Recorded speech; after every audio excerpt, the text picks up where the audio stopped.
वर्ण धर्म नहीं आश्रमचारी, श्रुति विरोध रत सब नर नारी। शूद्र दुजन उपदेश ही ज्ञाना, मेलि जनेऊ लेहि कुदाना। शूद्र करहि जप तप व्रत नाना, बैठी बरासन कहीं पुराना। नमस्कार दोस्तों, मैं अविनाश दास रेशनल कबीर यूट्यूब चैनल में आप सबका हार्दिक स्वागत करता हूं। साथियों, यदि आप चैनल को सब्सक्राइब नहीं किए हैं तो सब्सक्राइब जरूर करें, शेयर करके अपने सभी ग्रुपों में सभी साथियों तक पहुंचाएं, बेल आइकन को प्रेस करें, ऑल नोटिफिकेशन ऑन रखें ताकि हर नया अपडेट आप तक पहुंच सके। कमेंट जरूर लिखें दोस्तों, लाइक भी करें। जैसा कि आपको मालूम है, इस चैनल का उद्देश्य किसी भी जाति धर्म संप्रदाय या व्यक्ति विशेष को आहत पहुंचाना कतई नहीं है। इस चैनल का उद्देश्य है देश में समता समानता मानवता बंधुता स्थापित करने के लिए और वैज्ञानिक चेतना को जागृत करने के लिए आडंबर अंधविश्वास से समाज को निकालने के लिए ये rational Kabir YouTube channel create किया गया है। इसलिए साथियों, चाहे आप ईश्वरवादी हों चाहे अनिश्वरवादी हों, इससे लाभ ले सकते हैं। अभी हम पढ़ रहे हैं कबीर और रामानंद। जैसा कि अभी तक प्रचलन में है कि रामानंद के शिष्य थे कबीर, रैदास, पीपा, धनाजी और बहुत सारे जो मध्यकालीन संत हैं, वो स्वामी रामानंद के प्रभाव में आकर के और अपना साधना भजन करते थे और जो है जनता में उपदेश करते थे। दोस्तों, मैंने कुछ चौपाइयां पढ़ी है आपके सामने। ये चौपाई रामचरितमानस के रचयिता तुलसी दुबे के द्वारा लिखी गई है। तो इन चौपाइयों का अर्थ मैं बता देता हूं, फिर आप ये विचार करेंगे कि स्वामी रामानंद उससे और पहले के हैं, जब उस समय जो है धर्म का अंधेरा और ज्यादा था, तर्कशीलता बहुत कम थी, धीरे धीरे बढ़ी है, आज तक हम लोग यहाँ पहुंचे हैं। उस समय इतना उदार थे रामानंद कि कबीर साहब को, रैदास संत जी को शिष्य बना रहे थे। तो इसका पोल खुलता है दोस्तों रामचरितमानस में। शूद्र दुजन उपदेश ही ज्ञाना, मेल जनेऊ लेहि कुदाना। तुलसी दुबे कहते हैं कि ये शूद्र लोग जो है तुझों को, ब्राह्मण क्षत्रिय वैश्यों को उपदेश कर रहे हैं, ज्ञान बता रहे हैं। दोस्तों, सतगुरु कबीर साहिब का इतना प्रभाव था, जो लोग ये कहते हैं कि कबीर साहिब जो है बैठ के दोहा चौपाई लिख रहे थे, वो लोग भयंकर भ्रम में हैं। फील्ड में उन्होंने काम किया था। दोस्तों, मैं कई बार इस बात को बताता हूं कि मैं क्योंकि भ्रमणशील आदमी हूं, तो कई प्रांतों में जाकर देखता हूं कि वहीं के भाषा में कबीर का गुणगान वहीं के लोग कर रहे हैं। ये प्रभाव पूरे भारत में है। कहा तो ये जाता है कि अफगानिस्तान तक प्रभाव रहा, अपने जीते जी उन्होंने इतना मेहनत किया था। तो दोस्तों, उनके मरने के कुछ समय बाद 1631 में जब रामचरितमानस की रचना किया गया, प्रारंभ किया, और पूरा कब किया इसमें नहीं लिखा है, शायद 3 साल में पूरा किया। तो सतगुरु कबीर साहिब के दुनिया से जाने के बाद रामचरितमानस की रचना हुई है। तो रामचरितमानस में कबीर साहिब के प्रभाव झलकता है। कैसे झलकता है? जहां यहां कहा है ना, वर्ण धर्म नहीं आश्रमचारी, श्रुति विरोध रत सब नर नारी। यहाँ तुलसी दुबे कहते हैं कि हमारे वर्णाश्रम धर्म को भारत की जनता मानने के लिए तैयार नहीं है। जिसको हम सनातन कहते हैं कि सदा से चला आया है, मानना ही पड़ेगा, ये सनातन है, ये सदा चलने वाला है, कभी खत्म होने वाला नहीं। इसको नहीं मानोगे ना तो बताते हैं तुमको। तो दोस्तों, तुलसी दुबे कहते हैं कि हमारे सनातन धर्म को, हमारे वर्णाश्रम व्यवस्था को भारत की जनता मानने के लिए तैयार नहीं है। श्रुतियों के, वेदों के, उपनिषदों के विरोध में सब नर नारी, यहाँ कहा है, हालांकि सब नर नारी विरोध नहीं करते रहे होंगे, कुछ उसके भी अनुयायी रहे होंगे, दो चार जो मानते रहे होंगे, लेकिन यहाँ जो है तुलसी ने लिखा है कि सब नर नारी श्रुति के विरोध में लगे हुए हैं। इससे भी आप पता चल सकता है और फील्ड घूम के भी पता चल सकता है कि सतगुरु कबीर साहब ने जो काम किया था, इन बदमाशों ने उसके काम को ध्वस्त कर दिया। आगे जो कहते हैं, शूद्र दुजन उपदेश ही ज्ञाना, मेल जनेऊ लेहि कुदाना। ये दान भी लेने लगे हैं, जबकि मनुस्मृति में दान लेना, दान देना, ये अधिकार जो है ना, यज्ञ करना, यज्ञ कराना, पढ़ना और पढ़ाना, ये 6 अधिकार जो है ब्राह्मणों के लिए निर्धारित है, क्षत्रिय के लिए भी नहीं है, वैश्य के लिए तो कहना ही क्या। और शूद्र लोग जो है दान भी लेने लगे हैं, ऐसा तुलसी महाराज कह रहे हैं। और क्या करते हैं दोस्तों, जनेऊ पहनते हैं, यानी कंठी माला पहनते हैं, उसी को जनेऊ कह दिया है। जनेऊ तिरछा वाला जनेऊ कबीरपंथी कोई नहीं पहनता। और कोई कोई परंपरा में शायद फतुहा कबीर आश्रम वाली परंपरा में शायद पहनते हैं, मुझे डिटेल से मालूम नहीं है, क्षमा करना। कोई परंपरा है जनेऊ पहनने वाली। तो जनेऊ पहनते हुए कबीरपंथियों को जब देखे तो बोलते हैं कि ये जनेऊ भी पहनने लगे हैं और ब्राह्मणों को उपदेश करते हैं। अनेक तरह के जप तप यानी यज्ञ अनुष्ठान करने लगे हैं। मतलब यज्ञ अनुष्ठान नहीं करते, मतलब धार्मिक क्रिया इनके भी, चौका आरती वगैरह होता है, उसको झकमक झकमक देखा होगा तुलसी तो घबरा गया। तो कहे, शूद्र करें जब तब व्रत नाना, बैठ बरासन कहाँ ही पुराना। बरासन का मतलब होता है व्यास गद्दी। व्यास गद्दी में बैठ करके और पुराण की कथा कहते हैं। जैसे हमारे छत्तीसगढ़ में अभी पिछले साल खदेड़ा ब्राह्मणों ने यामिनी साहू को कि तुम शूद्र जाति के हो, औरत जाति के हो, तुम कैसे भागवत की कथा कहती हो, ऐसे करके फिर पुलिस फोर्स लगा करके उसको कथा कहना पड़ा बेचारी को। तो मैं तो अभी भी कहता हूं कि यामिनी ही नहीं, जो भी हो, ये आडंबर की कथा क्यों कहते हो, आडंबर से निकलने की कथा कहो। इसीलिए मैं आडंबर से निकलने की कथा कहता हूं। मैं भी कह सकता था भागवत की, रामायण की कथा, लेकिन ऐसे दलदल में जनता को क्यों डालोगे भाई, उससे उबारने का काम करो, अपने लोग जितने भी हैं। तो अब वो गायत्री से जुड़ी है तो मेरी बात उसको समझ में नहीं आती है। कबीर पंथ में होती तो मैं समझा ले जाता।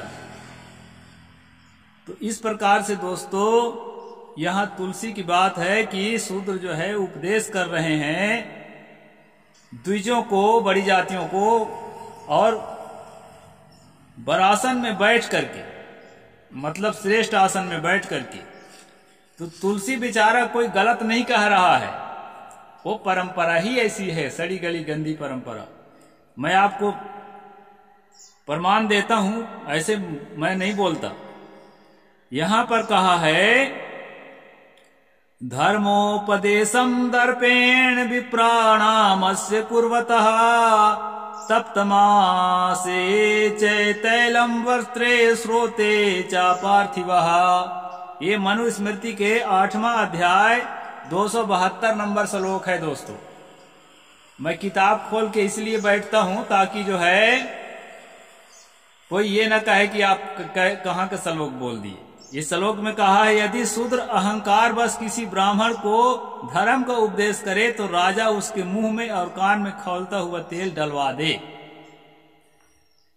ये नियम है हिंदू धर्म जिसको आज कहते हैं, जिसको सनातन वैदिक धर्म, ब्राह्मण धर्म कहते हैं, उसका नियम है दोस्तों कि ये ओबीसी के लोग, ये कुर्मी लोग, तेली कलार लोग अगर उपदेश करें, धर्म की बात करने लगे ना, तो उसके मुंह में और कान में खौलता हुआ तेल डलवा दे। श्लोक नंबर 272 अध्याय नंबर 8 मनुस्मृति। तो अब तुलसी के जमाने में ऐसा नहीं कर पाते थे, क्योंकि उस समय पर इनका राजा नहीं था, अकबर का शासन चल रहा था। इसलिए जो कबीरपंथी महात्मा थे, जो श्रेष्ठ आसन में बैठ के ज्ञान का उपदेश करते थे, उसमें ब्राह्मण भी सुनने वाले होते थे। क्योंकि कई ब्राह्मण जिसको समझ में आ गई है कि हमको अंधविश्वास से कोई फायदा नहीं है, वो हमारे भक्त बनते हैं। बहुत से ब्राह्मण आज भी हैं, ऐसे थोड़े कि ब्राह्मण से इसमें नफरत किया जाता है, अहंकार से नफरत किया जाता है, जाति अहंकार से। क्या आप जानते हैं कि कोई मैं ब्राह्मण था? अहंकार को छोड़ा ना, कोई भी जाति तो रहा ही होगा, जन्म से तो कोई सन्यासी नहीं होता है। तो हम लोग अपने जाति के, कबीर साहब ने कहा है, कामी क्रोधी लालची इनसे भक्ति न होए, भक्ति करे कोई सूरमा, जाति वरण कुल खोए। तो खोए खोए के बैठे हैं हम लोग, लेकिन जो अब अहंकार लादे फिरते हैं उनके लिए उपदेश करते हैं कि ये अहंकार को छोड़ो।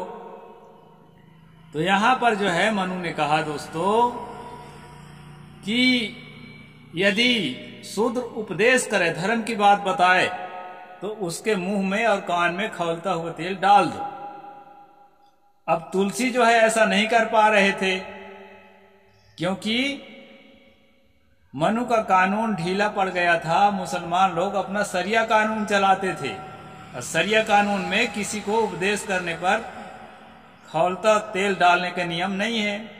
उनका अलग नियम है, अपना नियम को फॉलो कर रहे थे वो लोग। इसलिए दोस्तों तुलसी यहाँ घबरा रहे थे, बौखला रहे थे कि ये क्या हो रहा है रे भैया, कलयुग आ गया, घोर कलयुग। ये शूद्र जो है ब्राह्मणों को उपदेश कर रहे हैं।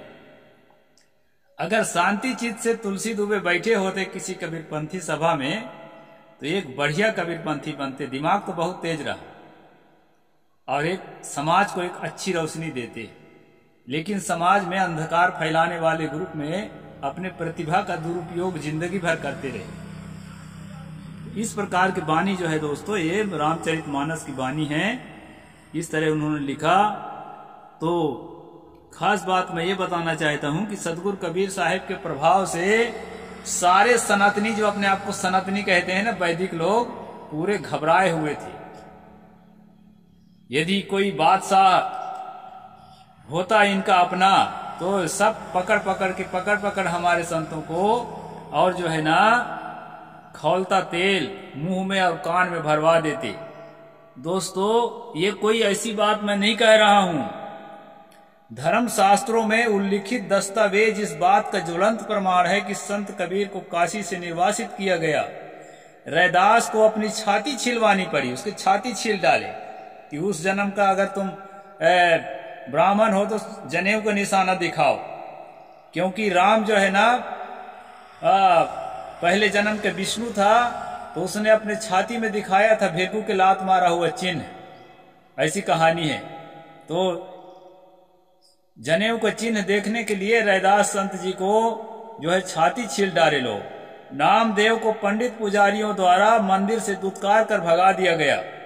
नामदेव को छिपा जाति के थे। संत तुकाराम को उनकी अपनी रचनाओं को नदी में प्रवाहित करने को मजबूर किया गया। बहुत दूर जाने की बात नहीं है, संत श्री पलटू साहेब को अयोध्या के ब्राह्मणों ने जिंदा जला दिया। इस प्रकार से दोस्तों, जबकि पलटू साहेब जो है ना शूद्र भी नहीं थे, बनिया जाति के थे। साधु की जाति नहीं होती, लेकिन अगर ये लोग जाति मानते हैं तो बनिया समुदाय के थे, इतना बहुत ज्यादा नीच नहीं थे। तो उपदेश करने के कारण उनको जो है जिंदा जला दिया गया अयोध्या के अंदर। कबीर पंथ के जो कबीर साहिब के अनुयायी फॉलोअर्स जो है ना, बहुत कुर्बानी झेले हैं दोस्तों, तब मिशन को यहां तक ला के रखे हैं। अभी स्वतंत्र भारत में हम थोड़ा बोल लेते हैं, नहीं तो पता नहीं बोल भी ना पाते, मनु का राज होता तो। इस तरह से जो है ये अध्याय है। साहिब ने यहां पर लिखा है कि 1331 में रामचरित के रचना प्रारंभ किया गया था। उस वक्त कबीर का निर्गुण मत चरम सीमा पर था। उनके निर्गुणिया साधु भगत भारत के कोने कोने में पहुंचकर एकता, समता, समानता और मानवता का प्रचार प्रसार कर रहे थे।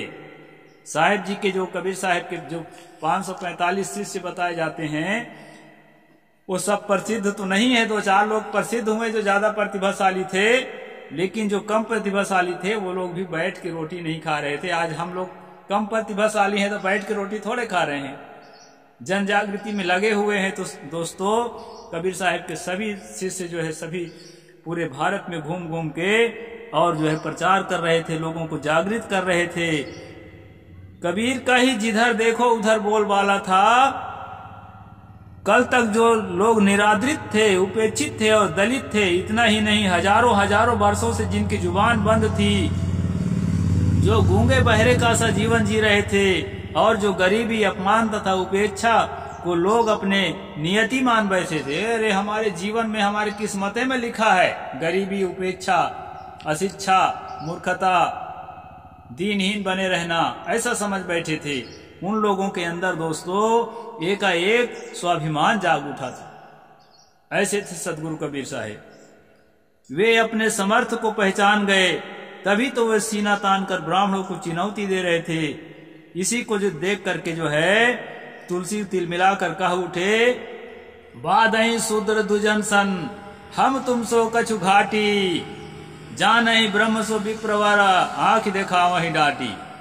तुलसी यहां लिख रहे हैं कि ये शूद्र जो है डिबेट करने के लिए खड़े हो रहे हैं, संवाद करने के लिए खड़े हो रहे हैं ब्राह्मणों के सामने और कहते हैं हमारे पास भी ज्ञान है और डिबेट कर लो। तो ऐसा सदगुरु कबीर साहिब ने तैयार किया था ST SC OBC, जिसको आज कहते हैं आप ना, पिछड़े लोगों को अगड़ा बना दिया था ज्ञान में। तो वो जो है तुलसी इसकी गवाही दे रहे हैं कि बादई शूद्र दुजन सन, हम तुम सो कछु घाट, हम तुमसे कोई कम है क्या, डिबेट कर लो, ऐसा चैलेंज करने लगे थे। जाने ब्रह्म सो विप्रवर, अरे ब्रह्म को, श्रेष्ठ तत्व को जो जानता है वही ब्राह्मण है, ऐसा कह रहे थे। आंख ही दिखा वही डांट, और डांटते हुए आंख दिखाने लगे थे। ऐसा सदगुरु कबीर साहिब का प्रभाव था। जो दीनहीन कुचली हुई जनता है उसके अंदर स्वाभिमान जाग उठा था दोस्तों। इसलिए जो है मध्य युग का सबसे बड़ा महानायक यदि किसी को कहा जाए तो वो सदगुरु कबीर साहिब थे। और ऐसे सदगुरु कबीर साहिब को अपने शिष्य बनाने के लालायित इसलिए हैं ये लोग, ताकि ये समझ लें कि कबीर के पास जो भी था वो रामानंद का दिया हुआ था। उनके पास अपना क्या था? झुग्गी झोपड़ी में रहने वाला अनपढ़ गंवार आदमी, जो भी था तो रामानंद से उसको प्राप्त हुआ। ये जो है झूठा जो है क्रेडिट रामानंद को देने के लिए ये सब चीजें कही गई है दोस्तों। कबीर आदि संतों को गोस्वामी जी दम्भी करार देते हैं। उनके समय में कबीर पंथ के अलावा नानक, दादू आदि का भी पंथ चल पड़ा था। कबीर साहिब से प्रेरित होकर के कई पंथ चले हैं। दादू साहेब का पंथ, गुरु नानक साहेब का पंथ, दरिया साहेब का पंथ, बाबरी साहेब, धर्मदास साहेब, सिंगा जी आदि निरंतर बढ़ते जा रहे थे। अब निर्गुणी ग्रंथों का भी प्रचार हो रहा था, इसलिए गोस्वामी जी बखुलाकर चरम सीमा पर पहुंच चुकी थी। इसलिए उसको दम्भिन निज मत कल्प करी प्रकट कीन बहुपंथ, ऐसा लिखना पड़ा कि ये दम्भियों ने, अहंकारियों ने अपना नया नया पंथ जो है पैदा कर रहे हैं। ऐसा तुलसी यहाँ पर लिख रहे हैं। हिंदू, मुसलमान, ब्राह्मण, शूद्र सभी लोगों पर कबीर का रंग चढ़ रहा था। वर्णाश्रम व्यवस्था का शिकंजा ढीला पड़ता जा रहा था। इसलिए तुलसीदास जी लिखते हैं, वर्ण धर्म नहीं आश्रमचारी, श्रुति विरोध रत सब नर नारी। वेदों के कर्मकांड तथा स्वाहा स्वाहा से लोग अब ऊब चुके थे। इस्लामी शासन में टूटते मंदिर खंडित होती, देव मूर्तियों से मूर्ति पूजकों के अंदर भी हिलाकर रख दी थी। मूर्ति पूजने वाले भी मूर्ति के प्रति से आस्था कम कर चुके थे, क्योंकि देख रहे थे कि मुसलमान लोग जो है ना तोड़ तोड़ के मंदिरों के वहां संपत्ति को सब हड़प रहे थे। और वो मूर्तियां जो है जिसको भगवान समझ बैठे थे, सर्वशक्तिमान समझ बैठे थे, कुछ नहीं कर पा रही थी, अपनी रक्षा नहीं कर पा रही थी। इसको जनता देख रही थी, इसलिए उनको भी लगता था कि ये कबीर साहिब भी सही कह रहे हैं, मूर्ति सूर्ति में कुछ नहीं धरा है। तीरथ उरथ में। ये जनता समझने लगी थी। अवतारवाद से लोगों की आस्था डगमगा आ गई थी। अरे खंभा फाड़ करके प्रहलाद की रक्षा करने वाला भगवान जब सारे मंदिर मूर्त को तोड़ा जा रहा है और कहीं से नहीं निकल रहा है, प्रकट नहीं हो रहा है, इसको देख करके अवतारवाद की जो झूठी कल्पना है उससे भी जनता उबने लगी थी। इन सब कारणों से वेद आज ईश्वरी किताब नहीं रह गई थी। अब लोग खुल्लम खुल्ला वेद की तेज पर बहस करने लगे थे, क्योंकि कबीर साहब के प्रभाव अब नास्तिक काफिर होने का आतंक छट चुका था। अब जो है नास्तिक कहलाने से लोग पहले डरते थे, सकचाते थे, शर्माते थे कि हम गंदे माने जाएंगे, लेकिन सदगुरु कबीर साहब के प्रभाव के बाद जो है नास्तिक कहो चाहे काफिर कहो, जनता डर नहीं रही थी और खुल के जो है मैदान में आ चुकी थी। इस प्रकार से दोस्तों आज का यह प्रकरण मैं यहीं तक रखूंगा। थोड़ा बचा है उसको मैं कल बताऊंगा। 21 मिनट हो गया। साहेब बंदगी। जय जोहार, जय भीम, जय भारत।